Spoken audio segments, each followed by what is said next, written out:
listening to the Health Coach Nation podcast. I'm Hailey Rowe, marketing and sales strategist and LinkedIn lead gen service provider. And on this show, we talk about marketing, sales, time management, and mindset tips for coaches and online service providers who want to create a sustainable business and are very passionate about what you do. But when it comes to the marketing and sales side of things, that's a whole new world. And I'm excited to have my guest today because she is an easy events expert and she loves low lift strategies to grow your business. And after quitting a shiny career as a Hollywood set director and moving to Paris, which is so cool, she spends her limited desk time helping you grow your list, boost your visibility, and doing that through hosting impactful online events. So if you are listening and you've been thinking about, I got to grow my list, what are my options? We're going to dig deeper into that today. But before we do, I also have a freebie helping you with what do you do when people get on your list? Meaning, how do you nurture them? How do you get them to book a call with you? What kind of freebie should you have to make them want to join your list? And that's available at haileyrowe.com/live event, all one word. And you can check out my 3-video series taking you through each section of your email funnel and how to grow your list. Welcome, Michelle. Thank you for being here. Thanks so much for having me. I'm excited. Yeah, so I see a lot of online events going on and I actually participate in them and I'm a big fan of it. It's really helped me grow my list for free compared to like Facebook ads where you have to pay for every lead, right? And it's kind of fun because you're collaborating with others. So can you give us a couple examples of what are online events that you see out there? Yeah, so the most popular in the online business space are virtual summits and online bundles. So virtual summit is where people come together and speak either with pre-recorded presentations and interviews or live presentation and interviews over a very short period of time. And then bundles are where we share normally paid products for free for a very limited time, only for people who sign up for the event. Those are the most common ones, but they are by far not the only options you have when you're looking at collaboration. Some of the other ones that we might not think of right away are things like freebie swaps, going live with a collaborator, someone in your niche, as well as doing things like joint challenges, joint podcast, joint joint blogs. Like there's lots and lots of different ways we can collaborate with people and turn it into an event by just creating something time bound. So rather than just putting up a guest blog on somebody's blog and then calling it quits, you might create something with a few collaborators, have that go live for a set amount of time, build some urgency, build some excitement. And that's another way we can create these online events in a lower lift way than putting on these sort of shiny bells and whistles versions that we often see with things like summits and bundles. Yes, 100%. And I think hosting a bundle or a summit, I don't know if I'd call that low lift. Would you? Isn't that a lot of steps and a lot of work? It is in the way most people do it and the way most people teach it. I very much agree, especially when we're trying to put on a big production. It is a lot of work. There are a lot of steps, and especially when you're collaborating with 20, 30, 40 different people, the work is kind of exponential. So what I really champion is creating strategically simple events. So cutting out a lot of the extra bells and whistles, really getting smart about the elements you keep in your collaboration and in your event, and focusing on doing those really well, kind of doing less but better. So versus having like a big shiny virtual summit with pop-up groups and live challenges and, a quiz and affiliates and sponsors and like all the things, I would say to do an event that just does one thing really well. So I'm a big fan of a private podcast summit. So rather than having people record video presentations, you just have them do audio and you focus on just that one element, doing it really well. We don't add in lots of bells and whistles right away. So you would just provide the value of the event, focus on creating that connection and those relationships with your subscribers, giving them a really good experience, and then you can build up to something more advanced over time.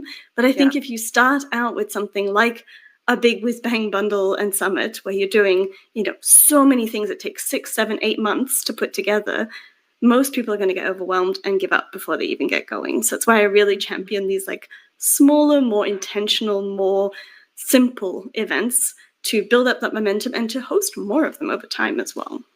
Yeah, I love that. And I think first for anybody, be a guest in a summit or a bundle and or do one of the other collabs you were talking about, like a freebie swap where you partner with somebody, you guys share each other's freebies on a certain day with your audiences.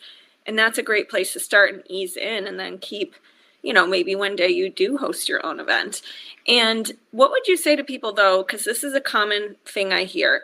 Well, my email list isn't that big, and I don't think I'm going to get in those big bundles or big summits.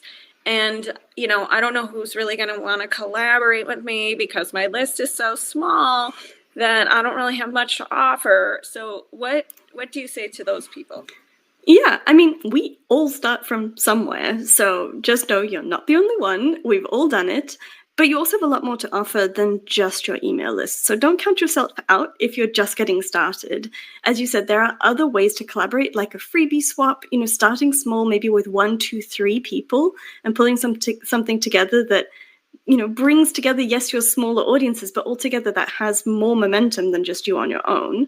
You also have much more chance of getting into summits and bundles than you think when you come at it the right way. Because as a host, I'm not just looking at someone's email list size to decide if they're a good fit for an event. I was actually pitching someone recently to speak at my upcoming audio summit, and she emailed saying, I'm not sure I should, be with this lineup. I feel like I'm, not the right level. But her topic, her angle, her perspective was so unique and so interesting. I really wanted to have her, even though her list wasn't big enough, quote unquote, for the requirements. So, really do put yourself out there, and you can play with having your own thought leadership, your own perspective, your own experiences as your sort of pitches to get into these events that are going to give you an edge over other people who maybe have got it a bit more slick and shiny, but lost that sense of authenticity or lost that sense of really thinking deeply about every event they apply to because they're just applying to a billion. And then with bundles particularly, we are always looking for new interesting products. Like you'll see if you've attended several bundles, you'll see the same kind of usual suspects in every event. And as a bundle host, that's not the best experience because you're not going to get that many people signing up to join the bundle if everybody's offers have already been claimed in another one. So again, that new shiny thing you have when you're brand new or when you're starting out is a bigger advantage than you think. So I wouldn't count yourself out, but I would also start looking not at the huge summits and bundles that you see out there, but start looking at the smaller ones too. Maybe you're not going to get your freebie or whatever in front of thousands and thousands of people, but you're going to build up relationships with people. You're going to get on people's radars to get invited to bigger and better events, but you're also likely going to get better results from those small events too, because your collaborators really have time to get to know you, actually connect with you. You're, not competing with so many other eyeballs as people attend those events as well. So it can really be strategic to start small and start where you are. Yes, 100%. Yesterday, actually, in the Inner Circle, we did a training on how do you find these events to be a part of and to pitch to, because there's several ways you can do it, but it's not like there's an obvious, at least that I know of, like, here is the one website where you can find all the bundles and summits to be part of. So what would you say, I'm curious your take on, how do you find these opportunities? Yeah, so there are a couple of different paid and free communities where people will share their events and say, I'm looking for speakers, I'm looking for people to be part of my bundle. So those are always a great place to start. I would also just get onto the email lists of people who've hosted events you've attended in the past.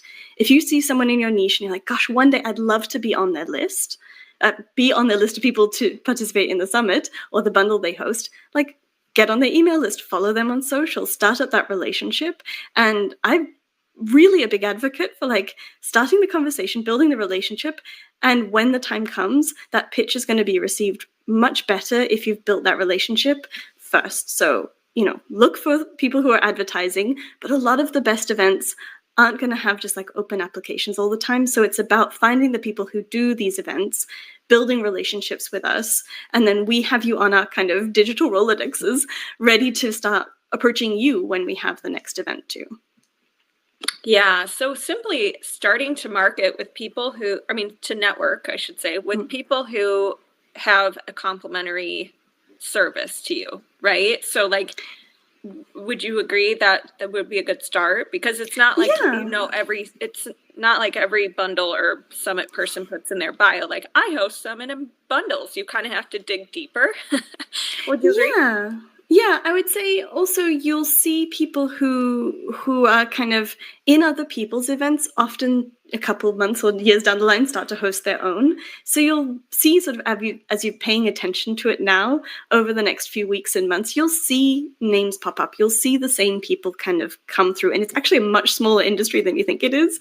So once you start seeing those same names again, just take note, like join the email list, keep in touch with them, and those events come round and round and round. I will say though, it's important to be picky about which events you're applying to, even at the very beginning, because kind of like we want any exposure is good exposure, but it's not really helpful to you, and it can take a lot of time and energy for you to participate in an event if it's not a good fit. So I'd make sure you're following people in, as you said, your industry, your niche, or like adjacent industries and niches. So you're not just, getting yourself in front of, let's say you're in a B2B space, you're a therapist, getting in a digital marketing bundle isn't going to really help you and isn't going to attract the right people for your email list anyway. So I think at this stage, being really choosy of like, are there therapists who have podcasts, who have guests in their paid and free communities? Those are the kinds of people to follow, because they'll start introducing you to other people in their world who are collaborating and doing these kind of collaborative marketing things like hosting events as well. Totally. Yeah. And I can attest to, I've been a part of bundles and summits where it's totally my niche as the audience. Like, this is for this niche. And then I've done ones that are a little more scattered, like, oh, it's for professionals and it's for entrepreneurs and it's for moms. And I'm like, I don't really do those as much or at all anymore, because I'm like, yeah, it's so broad that it's not really bringing in the right kind of people. So I've seen that firsthand, and you're right, it is a lot of work to be a part of these, because you got to schedule. I mean, it's not that much work if you're just a guest, but it's a lot less the work than the host. However, you have to plan the emails, you have to plan the posts, you have to plan what you're contributing, you have to make sure it looks nice. So it is a lot of steps. And what would you say, I have to ask a really random question, because I'm staring at your bio, and you said you had a shiny career as a Hollywood set director, which is funny because I am in LA, so maybe we were there at the same time. I don't know. Who knows? I was also an at the Doctors TV show, which was in, I don't know if you've ever heard of that, but it's where these doctors have like a talk show.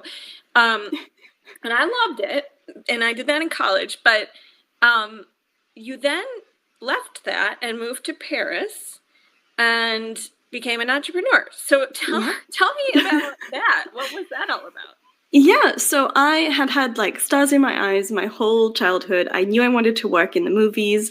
I actually went to film school. I got my master's degree from like the big prestigious film school in LA, and got into the industry and discovered that the work I loved didn't come with the lifestyle that actually made sense for who I was and the life I wanted for myself. I knew also, as long as I sort of knew I wanted to have that career, also knew I wanted to be a parent and be a really active parent. And I had this really formative experience early on in my set decoration career, working with a woman who was pregnant and really tackling those questions of, can I work with a baby? Can I take maternity leave? How is like my health insurance going to hold up if I have to take this break? And the struggle and strain that she shared with me really opened my eyes to the lifestyle I was going into. My partner is also in film, and that would have led to us both working potentially 12 to 14 hours away from home at different times. And it just wasn't going to add up to this like warm, supportive home life I really wanted for kids. So even before we got married, before we got engaged, like I knew quickly the industry I loved wasn't going to lead to a life I loved. And my husband's, at the time my fiance, but my husband's visa was actually going to expire, and we decided why not, start again, move fresh, and come to France, which is where he's from.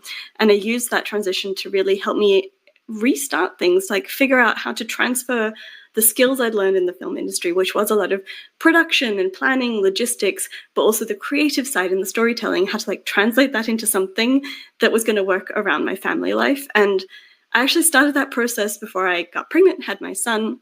It was super, super helpful because my son actually has additional needs, has a really unpredictable schedule. Schooling's been quite challenging. And so it really worked out that I'm not working in film. My husband still does.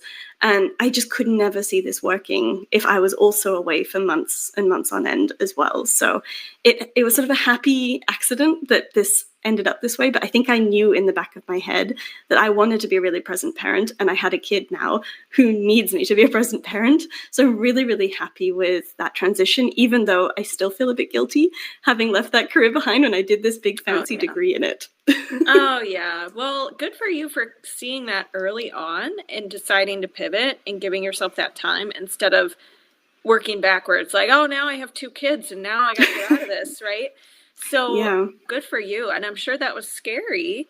And it was. And I moved to France without speaking French, which was like a whole other story for another day. Wow. But I think it is those things that we can often put off making those hard decisions and taking those hard leaps because it feels scary to do something different. But I think I learned early on, and just maybe that's who I am, that sometimes just ripping the Band-Aid and doing the hard thing is actually much less hard than sitting with the unknown, sitting with the thing that doesn't feel right. And that's something I've taken to my business and my work too. Like hosting an event, as you said, sounds really hard, sounds really complicated. But ripping the Band-Aid off, getting started with it, I was like, oh, I can design this to fit my life and my schedule and my strengths. I can design these events to work for me. And that's become very much the filter I use everything through of how do I adapt this for me? How do I take what's normally done, what I've learned, and how do I synthesize it into something I can do and feel comfortable doing without stretching those boundaries that I hold for myself and my business? Amen. Yes, 100%. One of my favorite quotes is from Bruce Lee, and it's "Take what's useful, discard what's not, and make it your own." And that's what you did. Exactly. I love it. So totally agree. And there was one thing you said, oh man, now I'm going to forget, but you mentioned that it's kind of like it's less hard. Like you choose your hard, right? So you could have chosen the hard that was working in the film industry, and yes, you may have had better perks or health insurance or something like that, but you would have not been able to have the life you want with your kids. And when you choose entrepreneurship, yes, that's also hard because you're in it and you moved, you're in a new place, you don't speak the language, you're starting your own business, there's a learning curve to everything, but you get to choose your schedule, you get to be with your kids, all of that. So it's like, which hard do you want? And when you decide something, I kind of like how you said, rip the Band-Aid off. Like when you just decide you're going to do something and you don't look back and you're just like, yeah, whatever it takes, I'm just doing this.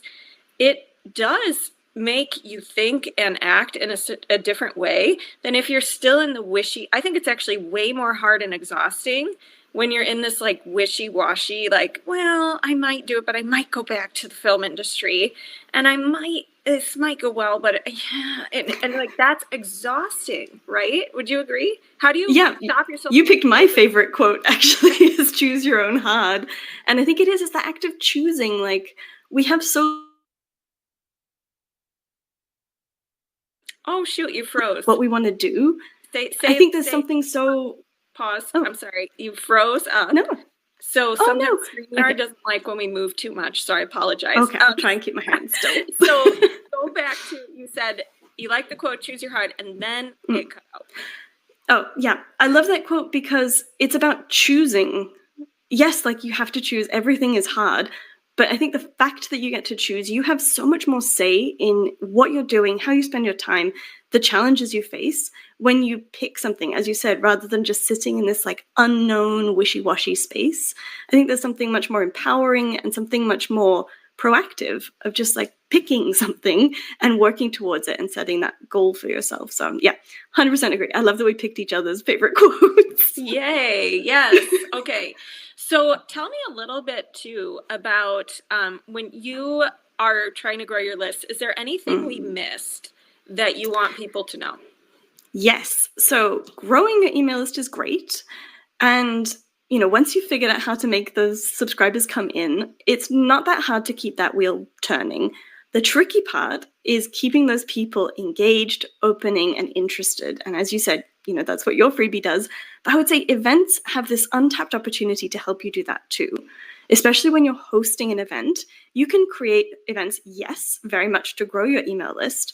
But I think the huge advantage we can have when we host an event is that we can make it an event for our existing audience as well, and use it to nurture them, to share people who we really admire and think are doing interesting things with those people. That act of generosity is such great nurturing content for your email list. It's such a great trust builder because you're showing you're generous. You're not just talking about sales content. And it's a really great pre-launch strategy because you share a bunch of value, you give them this great experience, you build that relationship with them. People are really primed to buy from you after that. And I think we often overlook events because we're used to like hosting a webinar, hosting a challenge to launch our products. But when we do that on our own, we're just like working with our own audience. When we invite other people in and host these collaborative events as part of the nurture and sort of audience warm-up phase, we get to tap into, yes, their audiences, but their kind of expertise, their excitement, that sense of like things feel bigger and better when we do them with more people. And it really builds a sense of momentum behind your marketing, your strategies, having those events kind of not just for the list growth and the lead gen side of things, but also for the nurture piece. And I really love having particularly audio summons because they're my favorite, but particularly having these events as a pre-launch nurture strategy. So not using them to try and make money off the event itself, but treating it, as we said, like more like a webinar, in that we're using it to prime people, get them excited, get them paying attention, build those relationships, and then transition into your launch by making sure you've got those, event and the launch, whatever you're launching, really, nicely tied together. So it can be a great pre-launch strategy. And I think, again, we got overwhelmed with summits having like all the bells and whistles doing all the things. I think we actually forgot what they are at the sort of point, which is their collaborations. It's an opportunity for people to learn from other people, to connect, to build relationships. And that's what starts all great sales conversations, is we need the know, like, and trust. So events are really useful for that. Amazing. I love that. So Michelle, where can people connect with you and learn more about all you do? Yeah, so I'm easy to find because I'm the only Michelle Pontvert out there. So my website, michellepontvert.com, is a great place to start. I'm also trying really hard to be active on Threads. I'm also Michelle Pontvert there.